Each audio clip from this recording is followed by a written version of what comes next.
You ask Tiger to solve. This deals with linear equations with one unknown.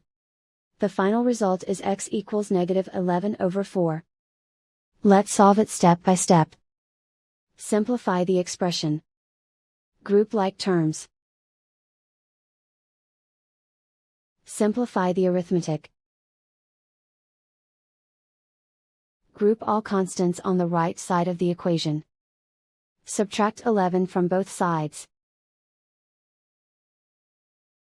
Simplify the arithmetic.